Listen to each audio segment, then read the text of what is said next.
Salut tout le monde. Dans cette vidéo, on s'intéresse aux variables aléatoires continues. Euh, une variable aléatoire continue prend des valeurs dans R.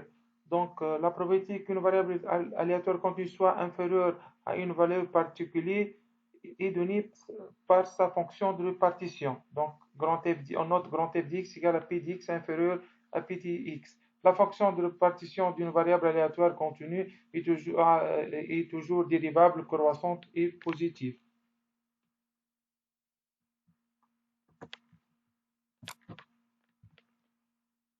On définit la fonction de densité d'une variable aléatoire continue et la dérivée de la fonction de répartition en un point. Donc, petit f, on note petit fx égale à la dérivée de grand fx par rapport à x.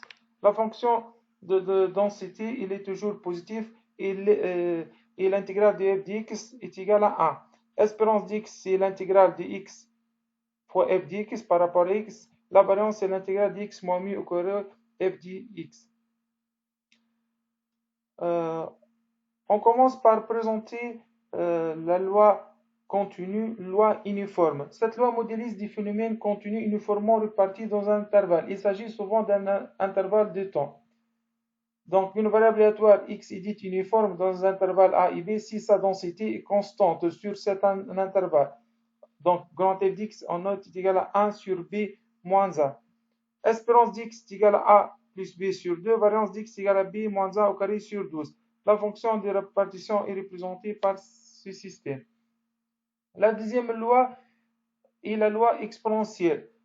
Donc la loi exponentielle s'intéresse aux modélisations le temps qui découle entre des événements. Donc, par exemple, dans l'étude du phénomène des services, la durée d'une conversation téléphonique peut être considérée comme une exponentielle, ou les délais d'apparition d'une maladie contagieuse après un contact avec un malade.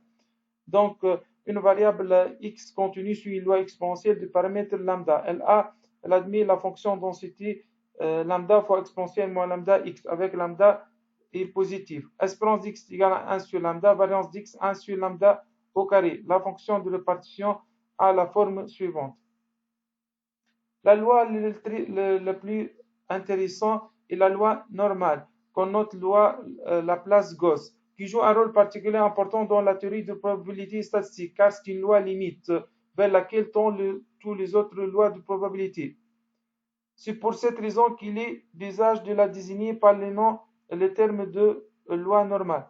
Donc, elle admet une fonction densité de cette forme où mu est la moyenne et sigma, on note mu la moyenne et sigma l'écart type de la distribution.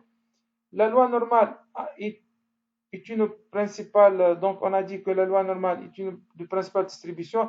Elle a de nombreuses applications en statistique. Donc, le calcul de la fonction de répartition est difficile. Donc, puisque à chaque paramètre mu et sigma, on doit utiliser une table. Donc, l'idée, c'est utiliser la loi normale centrée réduite. Le passage à la loi normale centrée réduite nous permet d'éviter d'avoir une multitude de tables. Le changement de variable rend le problème sans dimension. L'utilisation de la même variable, quelle que soit la population étudiée dans une seule table. Donc, on considère la fonction densité 1 sur racine de pi exponentielle moins x carré sur 2. La fonction de répartition de la forme suivante.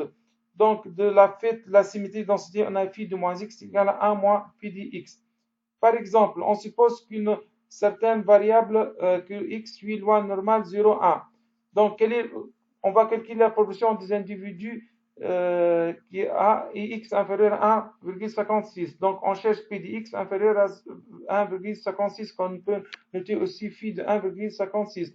Donc, on cherche dans les tables de loi normale, donc le tableau de loi normale 1,506. On trouve 0,84. Donc 84,06% des individus, la variable x est inférieure à 1,56.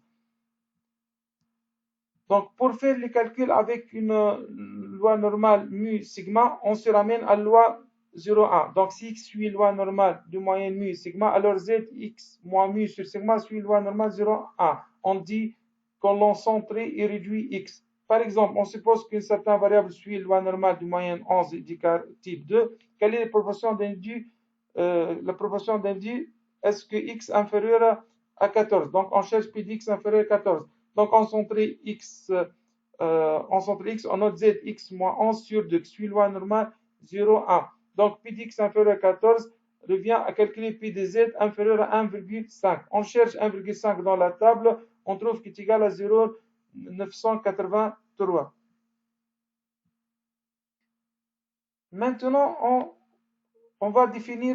on va montrer comment déterminer la quantile pour la loi normale. La quantile, on définit la quantile d'ordre alpha pour la loi normale centre 8 et on note z alpha.